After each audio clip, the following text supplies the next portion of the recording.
A very good morning to one and all, and welcome back to English elective classes. Okay, as you know that we were doing the book Kaleidoscope, the short stories is going on, and now we have come to the lesson number 4, that is tomorrow. Okay, the rest 3 chapters that we have complete. In fact, as I know that maybe your concept is so clear towards that writing, because I try to make you and explain to you in a very detailed way. Okay, so इतना detailing करने के बाद I don't think that you would have any problems. If there is any query, so please let me know and leave your comments. Okay, and I always tell you that it is only for the elective English students, not the core. Okay, so as you know that rest 3 chapters that we have completed, only 2 chapters is left, that is tomorrow, and one more is there. Okay, that's we will know. So let's begin with the writer. As you know that tomorrow, which is written by Joseph Conrad. The first we will know about the writer, then afterwards we will come to the writing, because it is very in fact, according to me, it's very important to know about the writer, because you have to mention in your writing also. अगर किसी के बारे में detailing करने, summarise करने या short note करने के लिए कहा जाता है, सो वहाँ पे भी आप लोगों को एटलीस्ट जो है 4 to 5 lines you have to write about the writer. Okay, so let's begin with the writer, Joseph Conrad. Joseph Conrad, born of Polish parents in Russian Ukraine, began a seafarer life in 1874. Okay, so Joseph Conrad जो थे वो Polish parents थे, उनके जो Polish parents थे. अब let me tell you what is Polish parents. People those who belong to Poland and they have settled somewhere else, उनको polish citizen कहा जाता है. ठीक है, क्योंकि पोलैंड में रहने वाले कहीं भी अगर पैदा हुए या वहाँ पे कहीं भी यहाँ वहाँ पैदा हुए, तो वहाँ उनका जो है सिटीजनशिप है, और कहीं पे भी वो दुनिया में रहेंगे उनका सिटीजनशिप पोलैंड से कभी नहीं टूटता है. Okay, and they always remain a citizen of Poland. So Joseph Conrad was also born of polish parents, but now he was living in Russian, okay, Ukraine, and he began his seafaring life in 1874. Now here, what is the meaning of seafaring? He became a sailor. Okay, boat में रहने वाले जो होते हैं, मछली पकड़ने वाले या सॉल्ट इकट्ठा करने वाले, जो भी ऑक्यूपेशन होता है सी में, जिनकी आधी से ज़्यादा ज़िंदगी जो एक्चुअली जो है वो समुंदर में गुजरती है, उनको हम लोग सीफेरर कहते हैं. ओके, तो सीफेरिंग लाइफ जो है जो कि 1874 में स्टार्ट हुई थी उनकी. He learned English at the age of 21 and in 1886 became a British citizen. Okay, so Joseph Conrad को जो काफ़ी टाइम तक इंग्लिश नहीं आती थी. Okay, he was unaware of this language. He does not know the language. So ना वो बोल पाते थे, ना वो लिख पाते थे. Okay, and but ultimately he learned English because he must have known नो के इंग्लिश का क्या इम्पोर्टेंस होता है इस पूरे वर्ल्ड में, बिकॉज हम लोग भी इस चीज़ को कहीं ना कहीं बहुत अच्छे से जान गए दैट हाउ नाउ डेज और फ्रॉम द मेनी ईयर्स कितना ज़्यादा ये जो है लगातार तेज़ी के साथ in all over the world ये स्प्रेड हुआ है, बढ़ा है. Okay, so we know it's important, it's only a language, but people give such importance because you get the higher education by this language, because many books are written in English also, English only. So I think this is the language which helps us a lot to get maybe the education and all. So in somewhere I must say कि जो ये language है इसका एक अलग importance है, दो people has given it important, तो इसका एक अलग वैल्यूज़ है. ओके, तो जोसेफ कॉनराड भी उनको भी इस वैल्यूज़ के बारे में पता चला, and then lastly he learned it. जैसा कि आप लोग भी ऐसे, there are many people who try to learn this language and they finally get success in it. Okay, ये भी एक लैंग्वेज होता है जो जिस पे उनको एक कमांड होता है. So in 1886 so he learned English at the age of 21. In 1886 इन्होंने ब्रिटिश सिटीजन से भी ले लिया. Okay, then and in 1886 became a British citizen. His famous works include The Nigger of the Narcissus in the year of 1898, Lord Jing, and Nostromo 1905. His great skill lies in his capacity to evoke an atmosphere through careful attention to detail. Okay, सो अब यहाँ पे जो बात हो रही है कि अब यहाँ पे देखिएगा आप, क्योंकि कुछ इम्पॉर्टेंट वर्क है ओके जो जोसेफ कॉनरेड की है, तो उनको काफ़ी कंसिडर करना होगा, आपको गौर से देखना पड़ेगा. Because according to your exam point of view, अगर कुछ भी क्वेश्चंस आता है that is related to Joseph Conrad या कोई लॉन्ग क्वेश्चंस आता है फ्रॉम द चैप्टर, तो पहले पैराग्राफ जो है आपको जिसमें सिर्फ 4 लाइन्स होनी चाहिए, वो हमेशा आपके ऑथर का ही होगा definitely. So these things are quite enough for you all to write about him. लेकिन इसमें जो उनका फेमस वर्क है उसको इंक्लूड करना बहुत ज़्यादा ज़रूरी है. बिकॉज अगर ये आपके पोर्शन में दिया है, अगर आपको इंट्रोड्यूस किया गया है about the writer, then you have to think about it. Okay, he uses the method of story within a story to convey his sense of inexplicable inner character of life and the shifting quality of the mind. All Conrad's characters suffers from a sense of isolation.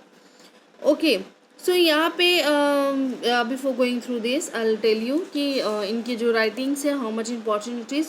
और एक famous work है Joseph Conrad की, one more is there, the heart of darkness. ये एक novel है actually जो आप लोग इंक्लूड कर सकते हैं इसमें. ठीक है, सो उनकी एक स्किल थी कि वो ऐसी स्टोरीज़ लिखते थे जो काफ़ी डिटेल्ड होती थी, काफ़ी अच्छे से उनको एक्सप्लेन करते थे, right from the expression to the particulars. Okay, character to his dressing sense, to the entire ambience around him. Okay, ये सारी चीज़ें जो है वो अपनी कहानी में बहुत ही डिटेल्ड तरीके से लिखते थे. एम्बियंस का मतलब होता है यहाँ पे एटमॉस्फेयर. ओके, माहौल. तो उनको कहानी में स्टोरीज़ में जो है स्टोरीज़ होती थी. एक कहानी है उसके अंदर भी कहानी है. ठीक है, तो स्टोरीज़ में स्टोरीज़ होती थी. जैसा कि मान लीजिए आपको कहानी सुनाया जा रहा है एंड और मेरे कहानी में कोई ऐसा कैरेक्टर जो दूसरी कहानी सुना रहा है. ठीक है, hope that you are getting it. एक कहानी का कैरेक्टर है जो वो कैरेक्टर दूसरी कहानी सुना रहा हो. ठीक है, तो उसे कहते हैं स्टोरी में स्टोरी होना. तो उनके बहुत सारे स्टोरीज़ में ये सारी बातें हुआ करती थी. जितनी भी कैरेक्टर्स थे जोसेफ कॉनराड के, they had always suffered from isolation. Isolation मतलब अकेलापन. ठीक है, सो वो लोग सफ़र कर रहे थे इन सारी चीज़ों से बिकॉज ही समवेयर उनकी जो दिलो दिमाग में भी एक अकेलापन था. हम लोग बोल सकते हैं इस बात को कि वो भी आइसोलेशन से काफ़ी गुजरे थे.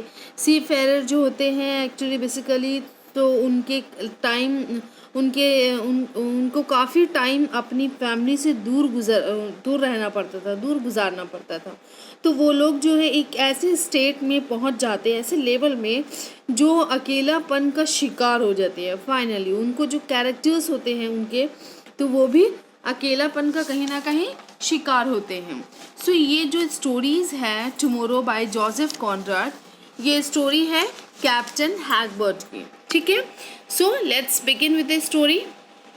Actually, before going to the detailing one, I'll just explain you in a short way. Try to explain you. Actually, you know that how lengthy these stories are, though it is known as the short stories, but it is not as you think about it. Okay. So before going through the detailing one, I'll tell you that what in a short way we'll try to. Actually, मैं short में भी try करूँ तो maybe I'll take 2 or 3 classes. Okay, I'm not quite sure about it, but yeah, let's tell you, I'll tell you about this story कि इसका theme क्या है इस स्टोरी में, basically what we are going to study, so that जब हम इसको detailing करेंगे तो towards that particular stories, your concept will be very much clear. That's really what's going to be and what is going on, what can be, what is about to be. So all the things you will know. Okay, so actually the basically जो story है captain Hagberd, you can see captain Hagberd is there. Captain Hagberd के बारे में है जो कि एक sailor है, ओके, सीफेरर है। Now he plans what he will do when his son Harry who has been away at the sea for 16 years to come back.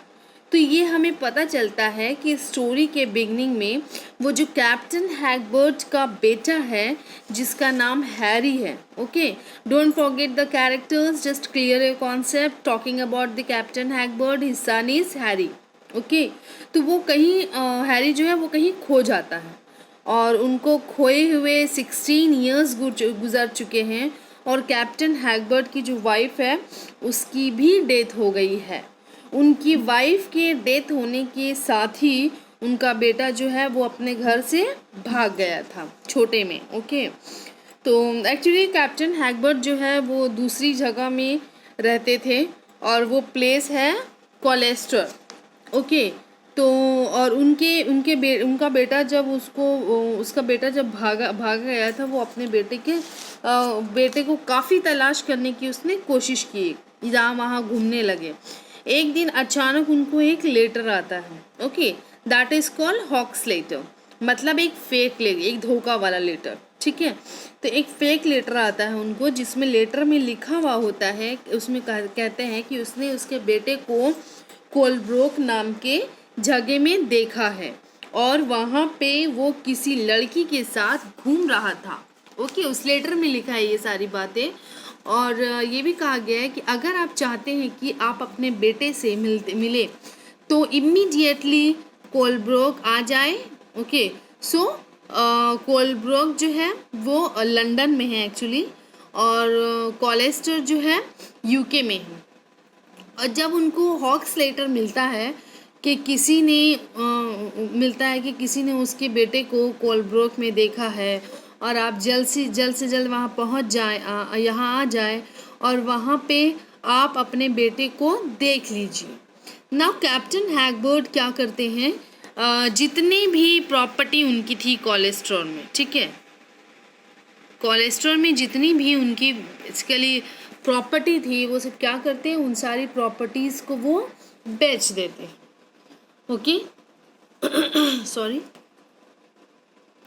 तो यूके में बेचकर वो क्या करते हैं, कोलब्रोक चले जाते हैं एंड वहाँ पे जाकर वो छोटे से प्लॉट लेते हैं, उसमें अगली हर्ट्स बनाते हैं। तो ठीक है, मतलब उतना ठीक स्ट्रक्चर नहीं रहता, उतना मतलब ख़ास लुक उसका नहीं रहता है, that's why it is called अगली स्ट्रक्चर, ओके। सो अगली हर्ट्स बनाता है वो एंड एक हिस्से में वो खुद रहते हैं और एक हिस्से में उन्होंने किराया लगाया हुआ था, किसी को दिया हुआ था, ओके ना। किराए पे कौन है, एक बूढ़ा आदमी है जो अंधा है, ठीक है, और उसकी बेटी है, बेटी का नाम है बेसी, ओके।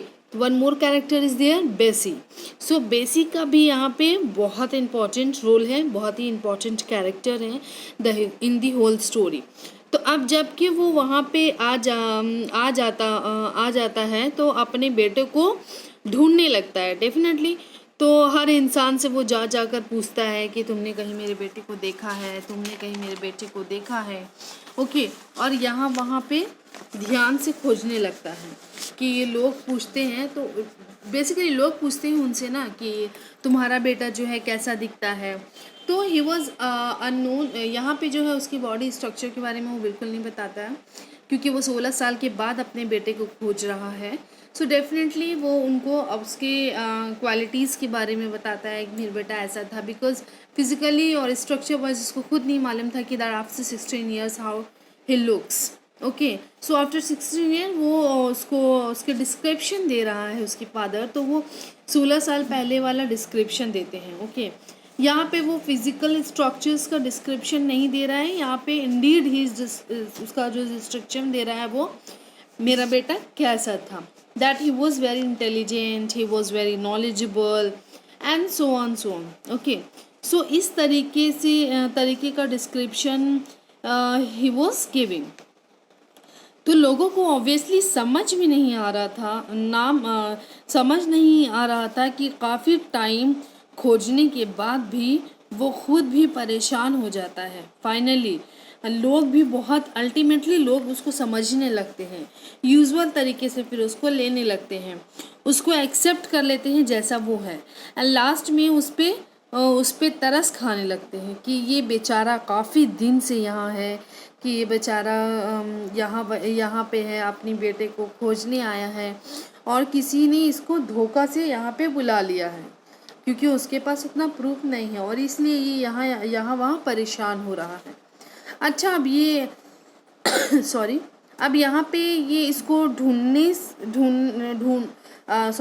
धोखे से क्यों बुलाता है, जब ये कॉलेस्टर में रहता था कैप्टन हैगबर्ट, तो वहाँ पे एक्चुअली जब कैप्टन हैगबर्ट कॉलेस्टर में रहते थे, हैगबर्ट जब कॉलेस्टर में रहते थे, तो वहाँ पे पेपर में उसने ऐड दिया था, ओके, कि मेरा बेटा जो है वो खो गया है और कुछ भी इंफॉर्मेशन देने वाले को रिवॉर्ड दिया जाएगा। तो उस रिवॉर्ड के लालच में किसी ने उसको हॉक्स लेटर लिखा था ताकि वो कुछ पैसे उनसे मिल सके, तब लालच के लिए उसने ये सब किया और फिर उसके फादर इतने परेशान हुए। ठीक है, सो फिर the next I will be uploading the next video in the next session, will tell you and will continue this story कि एक्चुअली में फिर इस स्टोरी का क्या होता है। ठीक है, though it's a lengthy one, as I told you कि मैं शॉर्ट्स में थोड़ी सी स्टोरी बता दूंगी, इतना भी शॉर्ट नहीं है, एटलीस्ट कि 5 मिनट में ख़त्म हो जाए, एटलीस्ट इतना हो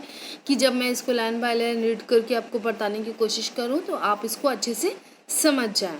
hope the concept is clear to you all, and so far whatever I taught you, whatever I try to make you explain you in fact, so वो सारी चीज़ें आपको समझ में आ गई होगी। If there is any doubt so please let me know and will continue from here onwards कि उसने रिवॉर्ड के लिए क्यों हॉक्स लेटर लिखा, and then what the reason behind that, obviously he wanted reward of it. So इस यहाँ से फिर हम लोग नेक्स्ट कंटिन्यू करेंगे in my next video. So further please keep watching, keep learning, thank you.